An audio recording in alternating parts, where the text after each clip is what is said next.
Welcome to Ali science.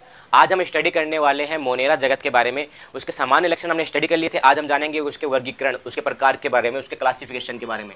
उससे पहले हम जानते हैं कि ग्राम पॉजिटिव और ग्राम नेगेटिव दो प्रकार के बैक्टीरिया होते हैं। ये क्या होते हैं? एक साइंटिस्ट है जिनका नाम है क्रिश्चियन ग्राम। ठीक है, इन्होंने क्या किया था, जो बैक्टीरिया लिए, ठीक है, और इन बैक्टीरिया पर एक डाई डाली। ठीक है, एक डाई होती है जिसको हम कहते हैं अभिरंजक। ठीक है, अभिरंजक कलरफुल कर देगा, डाई इसको कलरफुल कर देगी। वो इनके ऊपर डाली और उस डाई का नाम होता है क्रिस्टल वॉयलेट। ठीक है, क्रिस्टल वॉयलेट, ये डाई उनके ऊपर डाली गई। तो ये इनको क्या करता है, देखो वॉयलेट यानी बैंगनी कलर का कर देगा। तो ये बैक्टीरिया है, इनको क्या कर देता है, ये वॉयलेट बैंगनी कलर का कर देता है। ये डाई है, ये अभिरंजक है। फिर इनके बाद में इनको धोया गया है एल्कोहल के द्वारा। ठीक है, एल्कोहल के द्वारा। अब जब इनको एल्कोहल से धोते हैं तो क्या होता है, इनकी डाई हट जाती है। यानी इस बैक्टीरिया के अंदर क्या होता है, कुछ बैक्टीरिया के अंदर जो डाई डाली गई थी, यानी कलर किया गया था, कलरफुल किया गया था, उनकी डाई है वो हट जाती है और किसी में नहीं हटती। तो जो कलरफुल रह जाते हैं, ठीक है, उनको तो हम बोल देंगे ग्राम पॉजिटिव बैक्टीरिया, ग्राम धनात्मक बैक्टीरिया। और जिनका कलर हट जाता है उनको हम कह देंगे ग्राम नेगेटिव बैक्टीरिया या ग्राम ऋणात्मक बैक्टीरिया। तो इस प्रकार हमने इनको दो भागों में बांट दिया है। किन्होंने बांटा है? क्रिश्चियन ग्राम ने बांटा है, हमने नहीं बांटा है। अब ये कौन कौन से बैक्टीरिया हो गए हमारे पास? ग्राम पॉजिटिव बैक्टीरिया हो गए और ग्राम नेगेटिव बैक्टीरिया हो गए। ग्राम पॉजिटिव का एग्जाम्पल जैसे हम ले लेते हैं माइक्रोकोकस। कोकस यानी गोलाकार बैक्टीरिया, अगर अकेला है तो माइक्रोकोकस हो गया, दो हो गया तो हम बोल देंगे डिप्लोकोकस। ठीक है, वो इसका एग्जाम्पल हो गया। ठीक है, इनका एग्जाम्पल जैसे हो गया राइजोबियम। राइजोबियम, इसका नाम याद रखना है। ये जो जीवाणु होता है ना, ये सहजीवी जीवाणु होता है। याद रखना है, ये सहजीवी, यानी कुछ सिम्बायोटिक बैक्टीरिया भी होते हैं। सिम्बायोटिक बैक्टीरिया या ये सहजीवी बैक्टीरिया होते हैं। इसका मतलब ये क्या करते हैं, किसी दूसरे सजीव के साथ में सहजीवन यापन करते हैं। जो दलहनी पादप होते हैं, दाल वाले जितने भी पादप हैं, जिनको हम कहते हैं लेग्यूमिनोशी पादप,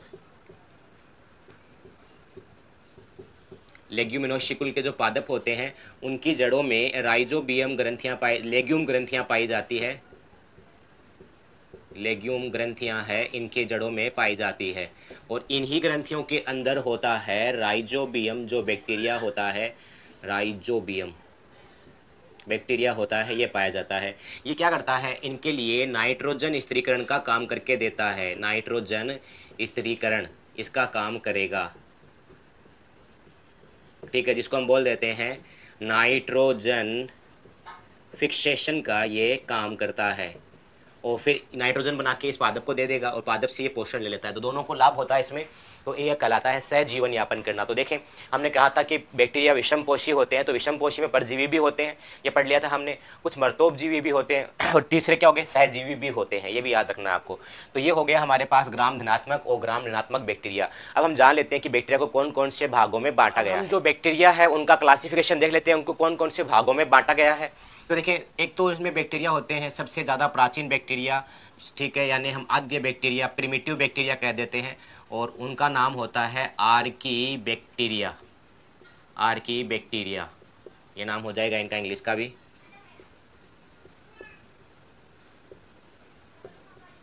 आर्की बैक्टीरिया। दूसरे प्रकार के होते हैं, उनको हम कहते हैं you bacteria. You bacteria.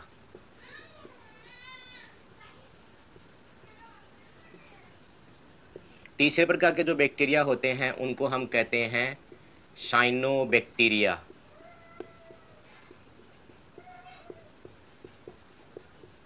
Cyanobacteria.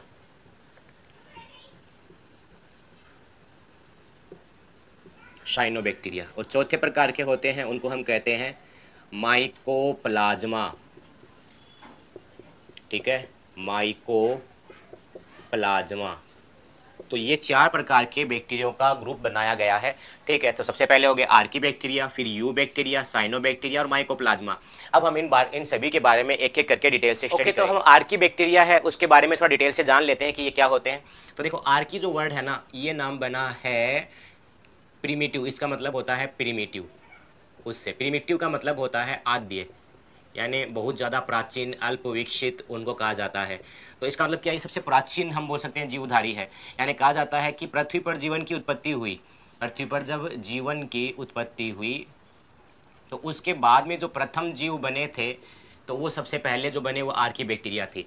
ठीक है, यानी ऐसे नहीं कि जीवन नीचे आया था, लेकिन जीवन के बाद में जो सबसे पहले बने हैं, तब ठीक है, वो आर्की बैक्टीरिया बने, ऐसा कहा जाता है। क्यों कहा जाता है? क्योंकि जब आपको पता है पृथ्वी का जब निर्माण हुआ और यहाँ पर जीवन की उत्पत्ति हुई, तो स्टार्टिंग में यहाँ तापमान बहुत ज़्यादा था, तापमान भी ज़्यादा था, और वहाँ पर जो ऑक्सीजन होती है, वायु है, ये भी नहीं थी। प्लस जो भी यहाँ पर जो अम्लीय पदार्थ है उनकी अधिकता थी, अम्लीय है, लवणीय पदार्थ है, उन सभी की अधिकता थी। यानी ये जो कठिन आवास वाले स्थान होते हैं, कठिन आवास वाले स्थान जो होते हैं, ये वहाँ पर भी रह सकता है, जिनको हम बोल देते हैं एक्सट्रीम एनवायरनमेंट है, वहाँ पर भी ये जिंदा रह सकते हैं, जहाँ सामान्य लोग जिंदा नहीं रह सकते। अब इनको भी अलग अलग 3 भागों के अंदर बांटा गया है इनको। कुछ इनके अंदर कहलाते हैं मेथेनोजन बैक्टीरिया, मेथेनोजन बैक्टीरिया, ठीक है। कुछ इसके अंदर कहलाते हैं, उनको हम कहते हैं हेलोफाइल्स या हेलोफी, हेलोफाइल्स बैक्टीरिया। कुछ बैक्टीरिया होते हैं उनको हम कहते हैं थर्मो एसिडोफिलस, ठीक है, ये नाम हो जाएगा थर्मो एसिडोफिलस बैक्टीरिया। तो 3 टाइप के बैक्टीरिया होते हैं, ठीक है, इनको 3 भागों में बांटा गया। ओके, तो हम इसमें अब पहले मेथेनोजन बैक्टीरिया के बारे में जान लेते हैं। तो देखो, ये बैक्टीरिया नाम से पता चल रहा ना, मेथेनोजन, यानी ये क्या करते हैं, मेथेन जो गैस होता है, मेथेन गैस है, उसका निर्माण करते हैं। देखो यहाँ पर नाम पता चल रहा है मेथेन प्लस जन, जन मैंने आपको पहले बता दिया है, ये नाम बना है जेनेसिस से, इसका मतलब होता है किस चीज़ की उत्पत्ति होना। तो ये मेथेन गैस की उत्पत्ति करते हैं, ये मेथेन गैस का निर्माण करने वाले बैक्टीरिया होते हैं। आपको पता है मेथेन गैस को हम क्या कहते हैं, मार्स गैस भी कहते हैं, यानी ये दलदली क्षेत्र में होती है। इसका मतलब ये मेथेनोजन बैक्टीरिया कहाँ पाए जाते हैं, ये दलदली क्षेत्र में पाए जाते हैं, या इनको दूसरा हम कह सकते हैं कि कच्छ जो क्षेत्र होते हैं वो ये वहाँ पर पाए जाते हैं। मार्स एरिया, जो मार्सी एरिया होता है, वहाँ पर ये प्रेजेंट होते हैं, दलदली क्षेत्र में मेथेनोजन बैक्टीरिया पाए जाएंगे। काम क्या होगा, ये मेथेन गैस का निर्माण करेंगे। इनके अलावा जो गाय है, भैंस है, बकरियां हैं, उनका जो रूमेन होता है, ठीक है, रूमेन, जिसको हम कहते हैं प्रथम आमाशय, दूसरा नाम क्या हो जाएगा इनका, प्रथम आमाशय, फर्स्ट स्टमक। ये क्या होता है, आपको पता है कि जुगाली करने वाले जंतु होते हैं, जुगाली करते हैं। इसका मतलब क्या, जैसे गाय है, भैंस है, बकरियां हैं, ऊँट है, वो क्या करते हैं, मैं सिंपल सा बना देता हूँ। ये हमारे पास जैसे एक ऊँट है, ठीक है, ओके। अब ये क्या करता है, जब खाना खाता है तो ये जल्दी जल्दी खाना खाएगा और इसका जो पहला एक आमाशय होता है उसके अंदर डालता है। ये क्या करता है, उनका पाचन नहीं करता, ठीक है, इसमें अंदर डालता है। फिर जैसे इसका रेस्ट का टाइम आता है या आराम की स्थिति में, अब उनको खाना नहीं मिल रहा, तो ये क्या करता है, वापस इस खाने को बाहर निकालता है, इसका जुगाली करता है, इसको कहते हैं जुगाली करना। और फिर उनको चबाता है, चबाकर फिर ये दोबारा आमाशय में भेजता है, वो इनका मेन आमाशय होता है। जो फर्स्ट आमाशय में इसको भेजा था उसी को हम कहते हैं रूमेन। तो इस रूमेन के अंदर खाने को क्या कर दिया जाएगा, भेजा जाएगा। तो इस रूमेन के अंदर क्या होते हैं, ये बैक्टीरिया प्रेजेंट होते हैं, मेथेनोजन बैक्टीरिया प्रेजेंट होते हैं। कंप्लीट है। इसी वजह से क्या किया जाता है कि जब इनका जो गोबर होता है या जो इनका मल मूत्र है उसके अंदर ये बैक्टीरिया मिलेंगे, मेथेनोजन बैक्टीरिया मिलेंगे, और उनसे हम गोबर गैस बना सकते हैं। यही कारण है क्योंकि इनके रूमेन में पाया जाता है। दूसरा, आपको पता है ये दलदली क्षेत्र में है तो पानी भरा हुआ है, इसका मतलब वहाँ पर ऑक्सीजन नहीं हो सकती, वरना तो क्या होता है, मिट्टी के जो कण होते हैं, मिट्टी के कण होते हैं, उनके बीच में ऑक्सीजन प्रेजेंट होती है।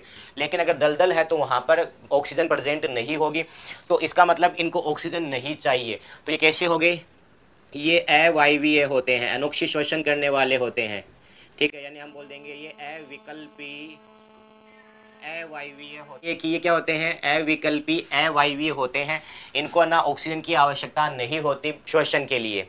कंप्लीट है, ओके। नेक्स्ट हम बात करते हैं हेलोफाइल्स। हेलोफाइल्स होता है, ये क्या होते हैं, लवणीय क्षेत्र जो होते हैं उनमें पाए जाते हैं, यानी ऐसा एरिया जो ज़्यादा साल्टी होता है उस एरिया में ये प्रेजेंट होते हैं, ठीक है। एक इनमें विशेषता एक और होती है कि इनका जो होते हैं ना कोशिका के अंदर, आपने एक नाम सुना होगा रसधानी या रसधानी, ठीक है, जिसको हम बोल देते हैं शेप वैक्यूल, शेप वैक्यूल, वो इनके अंदर अब्सेंट होता है। इसके अंदर क्या होता है, अभाव होता है। इसके कारण ही ये क्या कर सकता है, ये लवणीय क्षेत्र में रह पा रहा है। कंप्लीट है। इनके अलावा अगर इनमें लवणीयता कम कर दी जाती है, जैसे मान लो एक पानी है, ठीक है। अगर इस पानी के अंदर NaCl है वो बहुत ही कम है, यानी मान लेते हैं 10% है, यानी उससे कम हो जाता है ना अगर इसमें लवणता, तो ये मर जाएगा। यानी इसको जिंदा रहने के लिए क्या चाहिए, लवण चाहिए होता है। अगर लवण है, जैसे मान लेते हैं 25% लवण है, 25 से 30% लवण घुला हुआ है इसके अंदर, पानी घुला हुआ, NaCl घुला हुआ है पानी के अंदर, पानी नहीं घुला हुआ है सॉरी, पानी के अंदर NaCl यानी नमक घुला हुआ है, तो ये अच्छी तरह वृद्धि करेंगे। लेकिन जितना कम होता जाएगा उनकी वृद्धि कम होती जाएगी। और अगर 10% से भी कम हो गया तो ये क्या है, मर जाएंगे। क्यों मर जाएंगे, तो इनके अंदर जो है पानी है ये बाहर से इनके अंदर प्रवेश कर जाएगा, कोशिका भ्रष्ट हो जाएगी, ये फट जाएगी। तो इसकी वजह से इनको क्या चाहिए होता है, लवणीय क्षेत्र चाहिए होता है। नाम से पता चल रहा है, देखो इसमें नाम आ रहा है हेलो, हेलो का मतलब होता है लवण, ठीक है। और फाइल्स जो नाम है ये फिलस से नाम बना है, फिलस का मतलब होता है स्नेह रखने वाला, तो लवण से स्नेह रखने वाला जीवाणु होता है। जैसे हेलो का नाम आपने नाम सुना होगा, हेलोजन, केमिस्ट्री वाले सर ने आपको कभी बताया होगा हेलोजन। हेलो का मतलब होता है लवण, जन का मतलब होता है जेनेसिस यानी उत्पत्ति, यानी लवण की उत्पत्ति करने वाले जो होते हैं वो हेलोजन कहलाते हैं। जैसे फ्लोरीन, क्लोरीन, ब्रोमीन, आयोडीन, ये सब चीज़ हेलोफाइल्स होते हैं। ये क्या होते हैं, लवण से स्नेह रखने वाले हो जाएंगे। कंप्लीट है। नेक्स्ट हम बात करते हैं थर्मो एसिडोफिलस। देखो इसके नाम के टुकड़े करते हैं, थर्मो यानी तापमान, ठीक है, टेम्परेचर, ठीक है। थर्म का मतलब होता है तापमान, जैसे थर्मस है, थर्मामीटर है, सब में क्या होता है तापमान। तो और नेक्स्ट है एसिडो, एसिडो यानी अम्ल, ठीक है। और फाइल से नाम बना है फिलस से यानी स्नेह है। तो ऐसे बैक्टीरिया जो अम्ल और तापमान यानी अत्यधिक अम्लीयता है और बहुत ज़्यादा तापमान है उनसे स्नेह रखते हैं, तो उनको हम क्या बोल देते हैं, उनका नाम हो जाएगा थर्मो एसिडोफिलस जीवाणु। कंप्लीट है। और ये क्या करते हैं कि लगभग 50 डिग्री सेंटीग्रेड से अधिक, यानी हम बोल देते हैं 80 डिग्री सेंटीग्रेड का तापमान भी रहता है ना, तो ये वहाँ पर भी जीवित रह सकते हैं। ऐसे बैक्टीरिया होते हैं। कंप्लीट है। और इनका जो पीएच है ना, इनको चाहिए होता है वो लेस देन, यानी हम कह देंगे कि लेस देन 2 होता है, 2 से भी कम अगर हो पीएच तो भी ये जीवित रह सकते हैं वहाँ पर। तो ऐसे बैक्टीरिया हो जाएंगे थर्मो एसिडोफिलस बैक्टीरिया। तो ये तीनों के तीनों ऐसे इन्वायरमेंट में रह रहे हैं जहाँ पर सामान्य जीवन संभव नहीं है। उसके कई कारण हैं, खासकर तो इनकी कोशिका भित्ति, इनकी कोशिका भित्ति होती है ना, उनमें जीवाणु की तरह पेप्टिडोग्लाइकेन जो होता है, जीवाणु के जैसा पेप्टिडोग्लाइकेन, हमने पढ़ा था जीवाणु की कोशिका भित्ति किसकी बनी होती है, पेप्टिडोग्लाइकेन की। तो ये भी तो जीवाणु ही है, लेकिन ये यू बैक्टीरिया नहीं है, सत्य जीवाणु नहीं है। तो इनमें पेप्टिडोग्लाइकेन है, उनका अभाव होता है, उनके जैसा नहीं होता, इनके अलग टाइप का होता है इनके अंदर। वो हम कभी दूसरे डिटेल से स्टडी करेंगे तब आपको बताएंगे। तो आपके नीट लेवल में इतना ही काफ़ी होगा कि इनमें पेप्टिडोग्लाइकेन नहीं होता। अगर इनके आपके नोट्स चाहिए होते हैं तो नोट्स के लिंक है वो आपको डिस्क्रिप्शन में मिल जाएंगे। ओके, तो हमने आर्की बैक्टीरिया के बारे में जान लिया। अब हमारे पास है सेकेंड बैक्टीरिया जिसका नाम है यू बैक्टीरिया। देखो यू का अर्थ क्या होता है, यू मतलब होता है सत्य, ट्रू, ठीक है। जहाँ पर भी यू वर्ड मिलता है, जैसे यूकैरियोट, ठीक है, यू बैक्टीरिया, ठीक है, यूकैरियोट हो गया, यू बैक्टीरिया हो गया, तो जहाँ पर भी आपको यू वर्ड मिलता है इसका मतलब होता है सत्य प्रकार के बैक्टीरिया, यानी ये सत्य जीवाणु होते हैं। रियल के जो जीवाणु होते हैं वो यही होते हैं। इनकी एक विशेषता ये होती है कि इनकी जो कोशिका भित्ति होती है, शेल वाल होती है, ये कठोर तो होती है और उसमें पाया जाता है पेप्टिडोग्लाइकेन, पेप्टिडोग्लाइकेन इनमें पाया जाता है। कंप्लीट है, या याद रखना है। इनके अलावा इनकी जो कोशिका है उनके ऊपर पाया जाता है एक पक्षमाभ, पक्षमाभ भी पाया जाता है जिसको हम कहते हैं फ्लैजिला है, ये इनके ऊपर प्रेजेंट होता है। यानी इस तरह बैक्टीरिया है, इस बैक्टीरिया पर एक धागेनुमा संरचना होती है और इस बड़ी धागेनुमा संरचना होती है, इसको हम कहते हैं पक्षमाभ, पक्षमाभ या फ्लैजिला, फ्लैजिला, ठीक है, या फ्लैजिलम भी कहा जाता है प्लूरल बनाने के लिए। तो देखिए याद रखना है कि इसमें जो एक धागेनुमा संरचना है उसका नाम होता है फ्लैजिला, एक है तो। ओके, तो हमारे पास सेकंड ग्रुप था यू बैक्टीरिया। केवल हमने इसके बारे में क्या जाना है, सत्य जीवाणु कहते हैं, ट्रू बैक्टीरिया होते हैं।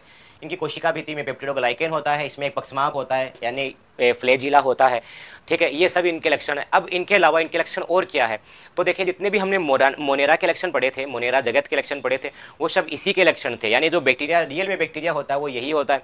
तो जितने भी लक्षण हमने जो पिछले वीडियो में पढ़ा था वो सब इसी के लक्षण थे। कंप्लीट है।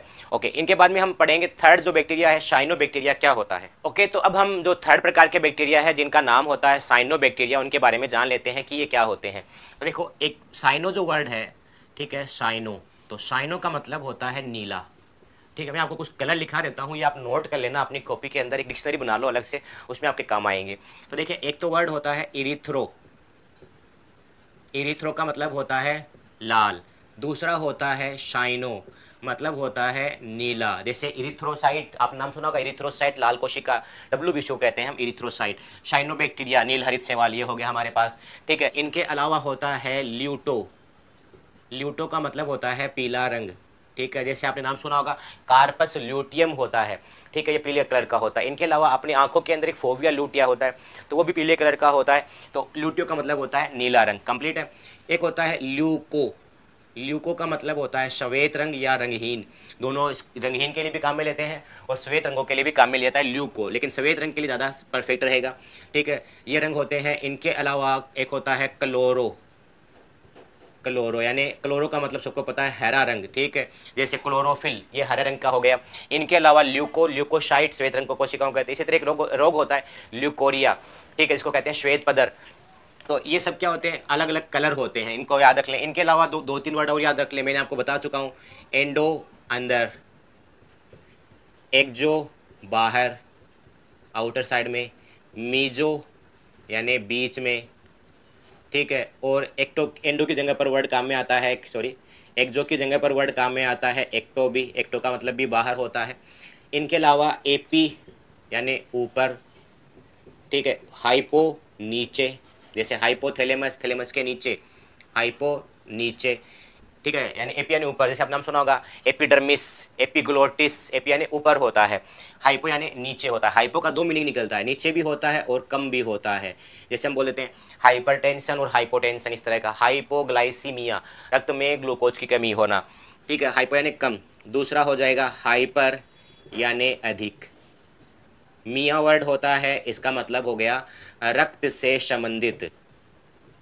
रक्त से संबंधित चीज़ों के लिए हम मिया वर्ड काम में लेते हैं। ठीक है, यानी एनीमिया ये नाम हो गया। जैसे ग्लाइसीमिया, यूरेमिया, ऐसे वर्ड होते हैं।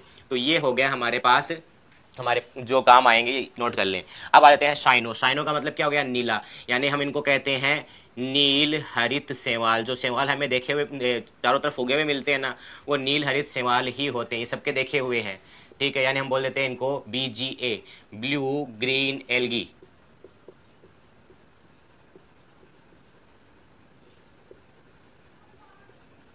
ब्लू ग्रीन एल्गी, नील हरित शैवाल इनको कहा जाता है।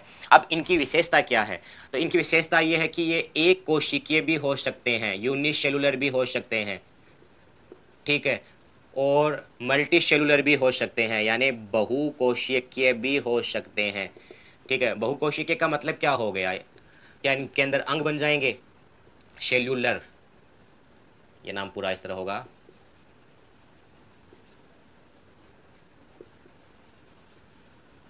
अंग बन जाएंगे, नहीं, कोई अंग नहीं बनेगा। इसमें यह है कि जैसे एक सेल है, ये फिर दूसरी सेल है, फिर तीसरी सेल है, चौथी सेल है, ऐसे सेल बन जाएगी और एक लंबी संरचना बना लेती है, जिसको हम कहते हैं तंतुमय संरचना। इसका मतलब ये क्या हो सकते हैं, तंतुमय हो सकते हैं, फिलामेंटस हो सकते हैं,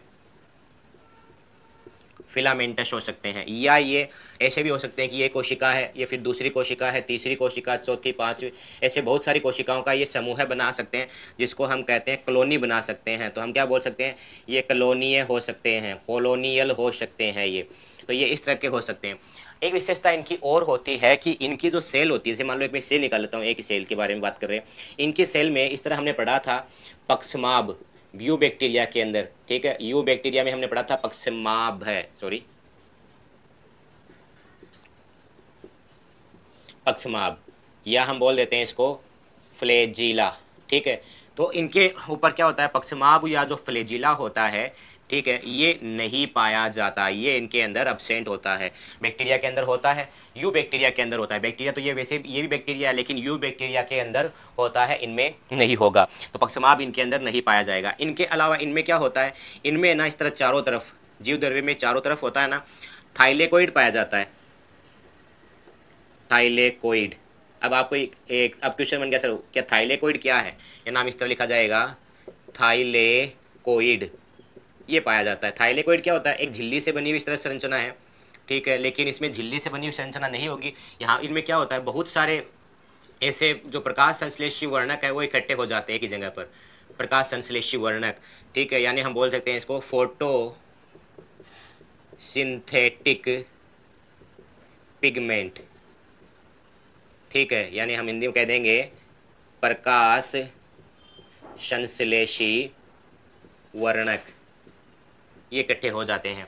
तो प्रकाश संश्लेषी वर्णक यहाँ पर इकट्ठे होते हैं, संरचना बनेगी, इसको हम बोल देते हैं थाइलेकोइड। तो इनमें थाइलेकोइड पाया जाता है, थाइलेकोइड का सिस्टम पाया जाता है कौन से बैक्टीरिया के अंदर? साइनोबैक्टीरिया के अंदर।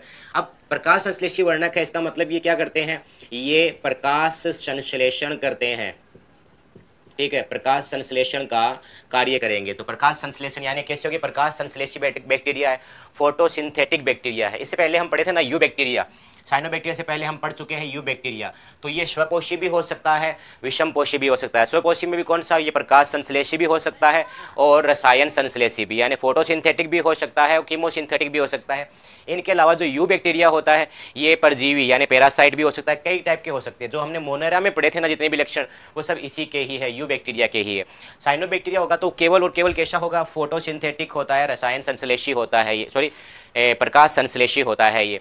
इनके अलावा इनसे पहले पढ़ा था हमने आर्की बैक्टीरिया, यू बैक्टीरिया से पहले हमने पढ़ लिया था आर्की बैक्टीरिया। तो जो आर्की बैक्टीरिया होते हैं ये क्या होते हैं?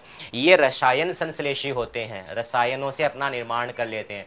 तो आर्की बैक्टीरिया रसायन संश्लेषी, जैसे मेथोजन तो मेथेन रसायन है, हेलोजन हेलोफिलस बैक्टीरिया तो हेलोफिलस है यानी लवण से जुड़ा हुआ, लवण भी रसायन हो गया। थर्मो एसिडोफिलस बैक्टीरिया, एसिड क्या होता है? रसायन होता है। तो ये सब के सब रसायन संश्लेषी होते हैं आर्की बैक्टीरिया। ये बैक्टीरिया के बारे में पढ़ रहे थे, तो देखिए उसमें क्या है कि उनमें प्रकाश संश्लेषी होता है। तो इसके अंदर क्या होता है? प्रकाश संश्लेषी वर्णक होता है। तो प्रकाश संश्लेषी वर्णक होगा तो उसका नाम होता है क्लोरोफिल ए, ठीक है, क्लोरोफिल ए। क्लोरोफिल होता है, ये 5 टाइप का होता है और इनके बारे में हम डिटेल से स्टडी करेंगे जब प्रकाश संश्लेषण का अपना एक चैप्टर आएगा उसके अंदर। आप इतना याद रखें अभी कि जो प्रकाश संश्लेषण के लिए इनमें क्लोरोफिल ए नाम का प्रकाश संश्लेषी वर्णक क्लोरोफिल ए फोटोसिंथेटिक पिगमेंट पाया जाता है। कंप्लीट है। तो ये हो गए हमारे पास साइनोबैक्टीरिया। एक और याद रखना है, कुछ ऐसे होते हैं जिनको हम कहते हैं नाइट्रोजन स्थिरीकरण करने वाले बैक्टीरिया, स्थिरीकरण करने वाले बैक्टीरिया, यानी हम बोल देते हैं ये करते हैं नाइट्रोजन फिक्सेशन, नाइट्रोजन फिक्सेशन। हाँ, यहाँ से मुझे क्वेश्चन याद आ गया, देखिए इसमें भी तो आ रहा ना, नाइट्रो प्लस जन, जन का मतलब होता है निर्माण करना, नाइट्रो का मतलब क्या होगा ये आपको मुझे कमेंट करके बताना है, ठीक है। नाइट्रो का मीनिंग क्या हो सकता है यहाँ पर? नाइट्रोजन यानी जन का तो उत्पत्ति करना, नाइट्रो की उत्पत्ति करेगा। अब नाइट्रो क्या है इसका कमेंट करके आप उसका आंसर देंगे। कंप्लीट। अब देखिए नाइट्रोजन स्थिरीकरण करने वाले जो बैक्टीरिया है, ठीक है, उनका नाम होता है नोस्टोक और एनाबिना। नोस्टोक और एनाबिना 2 बैक्टीरिया होते हैं। अब इनमें क्या होता है, एक विशिष्ट प्रकार की कोशिका होती है जो नाइट्रोजन स्थिरीकरण करेगी, नाइट्रोजन स्थिरीकरण का कार्य करेगी, और उन कोशिकाओं को हम कहते हैं हेटेरोसिस्ट कोशिका, उनको कहते हैं। इन हेटेरोसिस्ट कोशिका में एक जीन पाई जाती है जिसका नाम होता है निफ जीन। ये नाइट्रोजन स्थिरीकरण में सहायता करती है। अब निफ का मतलब क्या हुआ? NI का मतलब हो गया नाइट्रोजन, F का मतलब हो गया फिक्सेशन। तो नाइट्रोजन फिक्सेशन करने वाली जीन होती है, उनमें सहायता करेगी। इनके अलावा क्या होता है, इनके ऊपर है ना पतला इस तरह सलेस्मी आवरण यानी म्यूसिलेज का आवरण पाया जाता है, जो इनको क्या करता है, चिपचिपा सा बनाता है। जैसे आपने कभी शैवाल है उसको हाथ में पकड़ के देखा होगा तो वो चिपचिपा सा, चिकना सा, अजीब सा होता है। तो उसका कारण क्या है? उनके ऊपर म्यूसिलेज का आवरण होता है, म्यूसिलेज का आवरण, या हम इसको बोल देते हैं श्लेष्मी आवरण, श्लेष्मा का आवरण पाया जाता है, जो इनकी सुरक्षा का कार्य करेगा। अगर पानी के अंदर प्रदूषित जल के अंदर ज़्यादा उगते हैं तो ये उनमें सुरक्षा का कार्य करेगा। कंप्लीट है। तो ये हो गया हमारे पास साइनोबैक्टीरिया। कौन टाइप के बैक्टीरिया है उसके बारे में जान लेते हैं। उसका नाम है माइकोप्लाज्मा, ठीक है, ये माइकोप्लाज्मा है। एक ये सबसे छोटा जीवधारी है, यानी हम बोल सकते हैं सबसे छोटा जो ऑर्गेनिज्म है, या सबसे छोटी कोशिका भी कह सकते हैं हम। सबसे छोटी कोशिका, जीवित कोशिका होती है वो ये होती है। स्मॉलेस्ट जो सेल होती है वो किसकी होती है? माइकोप्लाज्मा की होती है। क्यों? क्योंकि एक तो ये बैक्टीरिया की तो ऑलरेडी छोटी होती है, प्लस इनके अंदर क्या होता है, कोशिका भित्ति नहीं पाई जाती, यानी जो शेल वाल होती है, कोशिका भित्ति जो होती है, यानी हम उनको बोल देते हैं शेल वाल, ये इसके अंदर एब्सेंट होती है, इनमें नहीं होती। अब सेल वाल नहीं होती तो इसका शेप है ना वो चेंज होता रहता है, कभी ऐसा बन जाएगा, कभी ऐसा बन जाएगा, कभी कैसा बन जाएगा, यानी अपना रूप चेंज करता रहता है, ठीक है। तो अपना रूप है, ये फॉर्म चेंज कर रहा है, तो हम इसको बोल देते हैं इस पोली, यानी बहुत सारे मॉर्फिक, ये पॉलीमॉर्फिक होता है, यानी हिंदी में भी यही कह देंगे हम बहुरूपिया या पॉलीमॉर्फिक ये हो जाएगा। अब ये रूप चेंज कर रहा है, तो आपको पता है सर्कस में रूप चेंज करने का काम कौन करता है? जोकर करता है। तो इस वजह से इनको हम क्या कह देते हैं? पादप जगत का जोकर इनको कहा जाता है, पादप जगत का जोकर, या हम बोल देते हैं इनको जोकर ऑफ प्लांट किंगडम, हम इसको कह देंगे जोकर ऑफ प्लांट किंगडम कह देंगे। किनको? माइकोप्लाज्मा को। कंप्लीट है। इनके अलावा इनकी जो खोज की थी ना, वो की थी 2 साइंटिस्ट है, इनका नाम है नोकार्ड एंड रोक्स। कई किताबों में इसका नाम हिंदी वालों में रक्स का मिल जाता है, इसका तो नोकार्ड सही है, ठीक है, नोकार्ड और रोक्स, इनके द्वारा इन्होंने खोज की थी, ठीक है। लेकिन इन्होंने इनको नाम दे दिया था PPLO, ठीक है। माइकोप्लाज्मा को ही क्या कहते हैं? PPLO कहते हैं। PPLO का मतलब होता है प्लूरो न्यूमोनिया, पी का मतलब हो गया प्लूरो, दूसरे पी का मतलब होता है न्यूमोनिया, एल का मतलब होता है लाइक, ओ का मतलब होता है ऑर्गेनिज्म, ठीक है। यानी हिंदी मीडियम में हम कह देंगे इसको प्लूरो न्यूमोनिया, लाइक यानी समान यानी सम जीव, तो प्लूरो न्यूमोनिया सम जीव या PPLO pleuro pneumonia like organism कह देते हैं इसको। कंप्लीट है। अब इनको नाम था, एक साइंटिस्ट है जिनका नाम है नोवार्ड, ठीक है, उन्होंने इनको नाम दे दिया माइकोप्लाज्मा, माइकोप्लाज्मा इनको नाम दे दिया गया है। कंप्लीट है। तो ये था आपके पास में माइकोप्लाज्मा के बारे में। हाँ, एक और दूसरा और ये होता है, ये ऑक्सीजन के बिना रह सकता है, यानी कैसा होता है? ये अवायवीय जीव है, अनोक्सी श्वसन इनके अंदर होता है, इनको ऑक्सीजन की आवश्यकता नहीं होगी। ये परजीवी भी हो सकता है, यानी ये दूसरे के अंदर बीमारियां फैला सकता है माइकोप्लाज्मा, और ये मृतोपजीवी भी हो सकता है, यानी कुछ सड़ी गली चीज़ें हैं उनका अपघटन भी ये कर सकता है। कंप्लीट है। एक और रखना है कि इसकी जो संरचना होती है ना, वो हमें दिखाई देती है तले हुए अंडे के समान। इसकी संरचना, ये कॉलोनी बनाकर रहता है तो उनको तले हुए अंडे के समान ये हमें दिखाई देता है। तो ये हो गया हमारे पास माइकोप्लाज्मा। ओके, तो हमने अभी पढ़ लिया है कौन कौन से बैक्टीरिया। पहले हमने पढ़े हैं आर्की बैक्टीरिया, सबसे प्राचीन अल्प विकसित बैक्टीरिया, आद्य बैक्टीरिया जिसको हम कहते हैं। दूसरा हमने इसमें स्टडी कर लिया है वो है यू बैक्टीरिया। यू बैक्टीरिया के बारे में हमने कुछ ज़्यादा डिटेल नहीं पढ़ी, वो इसलिए नहीं पढ़ी कि मैंने जो आपको मोनेरा के सामान्य लक्षण में बताया था वो सब यू बैक्टीरिया के बारे में ही था।